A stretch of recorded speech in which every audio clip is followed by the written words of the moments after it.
I'm going to address a term that I feel has been overused. I actually think it shouldn't be used at all. And that term is white privilege.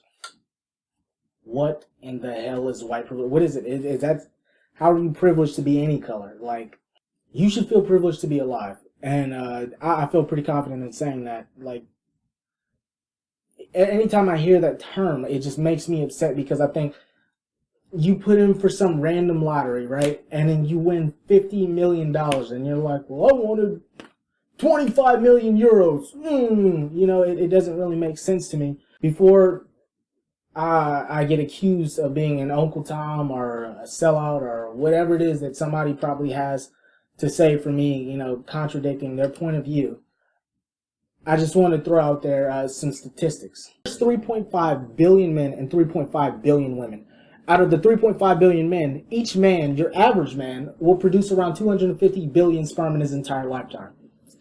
Each time a man ejaculates, he releases 200 to 300 million sperm. 200 to 300 million sperm. Now, each woman, she's born with around 2 million haploid gametes, her ovums, her eggs. And out of those 2 million, 1.95 million of them, they die. You know, they die. You know, usually women have around 400 to 450 eggs that are capable of successful fertilization.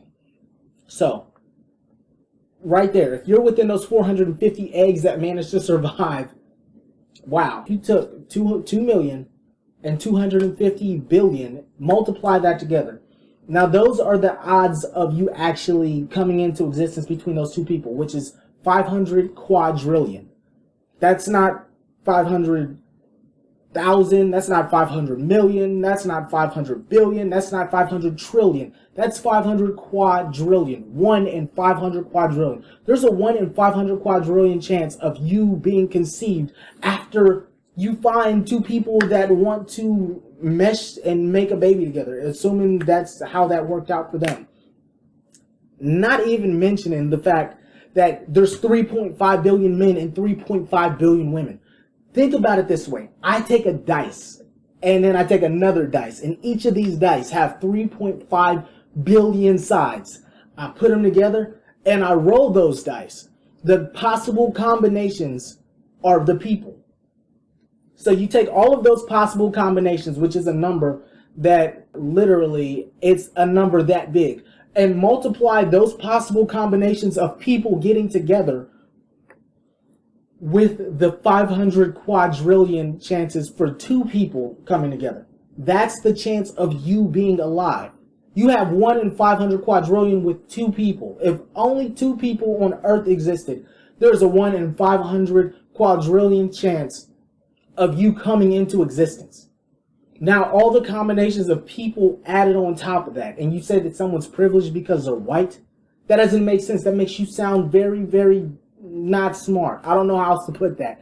It doesn't make sense to me. I think every day you wake up and you draw breath, you should just thank the blessings that have been slap boxing with you every morning. You should hug it, give it a kiss. Somebody's blessed because of what are these people flying or something? Are they shooting laser beams out of their eyes? Can they like read your mind? That'd probably be a curse. But I don't see that as being a privilege, because some people get together and they don't like you for some unnatural reason. That's not a blessing. I think in the face of those statistics, that out of the 1 in 500 quadrillionth chance multiplied by the possible combinations. Here's an extra piece of information on top of the statistics. 62% of the population masturbates at least once a week. As you watch this video, there are around 797,000 people masturbating right now. So the fact that you weren't in a sock or a napkin or some other place, I am not judging at all. Is incredible. Like that, those numbers right there. Okay, I want to throw in some extra factors as well. Your parents could have died before meeting each other and conceiving you. I don't know, just white privilege. At one point in time, everyone that you know was a statistical improbability. They had less chance of being here than like touching a star or actually flying. That you got a better chance of winning the lottery 400 times, having winning tickets in your pocket, and walking down the street with Tyra Banks in your arm and being struck by lightning 19 times in a row than being born again. Like, that's how small your chances are of being here. I'm not saying that you should be grateful because you got here, but I'm saying you should be grateful that you got here.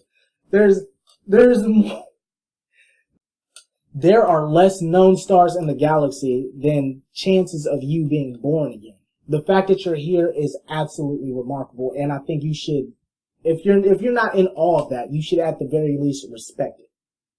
And to talk about what you don't have, while you have so many things that you could think about and so many things you can do, there are an infinite number of things that you can imagine and create and facilitate. And problems aren't really problems. Problems are things that make you better. Problems are there. They exist with the purpose of being solved. And that's the cool thing. We've been given this tool, this brain that allows us to solve any problems that we're faced with.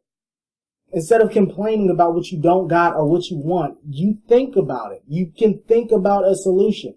There are an infinite number of things you can think about. I think there's as many possibilities that could have came before you. There's that many ideas. And they only get better when you take those ideas and you mix them together and make something new. Everything is designed for something else. Every problem exists with a solution. There is nothing that exists without purpose. So when you're here, think about why, as opposed to thinking about who does what. In this small little section of the world where people do things, where some people do things that you don't appreciate. White privilege, like life privilege. That's a thing. That should be the new thing. I'm privileged because I'm here, and I have no idea how that happened. Better terms to describe how you got here would be like a miracle, an act of God, pure fucking magic. I don't know. You take your pick. But there is something to be said about that. There's something to be said about that. If your issue is somebody being privileged, then wow. That's your biggest problem? All the things that are going on in the world right now, and your problem is that there are people that you're saying are privileged. How? You know, in order to create a space, you gotta define it. There's nothing really clear. That's a very vague statement to make, white privilege. No one has a clear definition as to what it is. I think I heard one person say, because white people get along and they, unanimously just operate against black people. It's like, whatever. They don't have to have a certain identity. And it's like, you don't have to have a certain identity. You're pushing somebody else's perceptions on yourself. You don't have to do anything you don't want to do. You've been given free will. You've been given the ability to think. You are separated from a lot of things because you're capable of rational thought. You're capable of understanding patterns. You're capable of creating your own patterns. You're capable of thinking, and that is what is important. That is what separates us from animals. If I was in the wild with a lion, I would get torn to shreds. But since I can think, I can observe that thing. I can observe the lion. I can observe my potential, predator, and I can identify his patterns. I understand his weaknesses, and I think about how I can control them. You've been given dominion over a lot of things just because you're capable of thinking. You're capable of outthinking things. You don't have to be strong. You don't have to be fast, and your problem, it doesn't really matter what it is as long as you apply some thought towards it. Solutions are available for every problem that you will ever encounter in your entire life. White privilege is made up. It's a bunch of nonsense, and I don't want to promote anything that relieves an individual of their responsibilities. That's the one thing I really don't want to do. If it's going to mollify you of the responsibilities to personally develop yourself as a human being, I don't think they should be used. It's like, oh, I didn't get this job because this person is a white person and they're privileged in this society. I don't want to. It's like, they're not privileged. They can do the same thing you can. Every human being, regardless of their race, is capable of doing the exact same thing. That's it. You will have people. I'm not saying that racism doesn't exist. There are people that do conspire against you. If you read anything that I've ever written, check out any of my websites, you understand, I do know that. But identify that and don't just dismiss it and say, oh, white privilege, nothing I can do about it, white privilege. That's what exists. That's some lazy excuse to not think about your situation or how you can solve something. It's just a way to more or less absolve yourself of the responsibilities that you are, you're forced to face, unfortunately. But that's how life works. If you wake up and draw breath every day, if you can formulate thought without any trouble, if you can walk, you can use your fingers. I mean, I don't understand. There should be no reason that you're complaining or talking about who has privilege. It's a privilege for you to be here. Your existence at some point in time was a statistical improbability. And not only were you were born in a society where possibility is huge here. You're in America. You weren't just born, you were born here. So talking about any sort of privilege that anybody else has is not applicable to the people that are in America watching this. I don't care what race you are. I don't care what your situation is. You cannot say somebody is privileged because of their skin color when you're here in light of those statistics.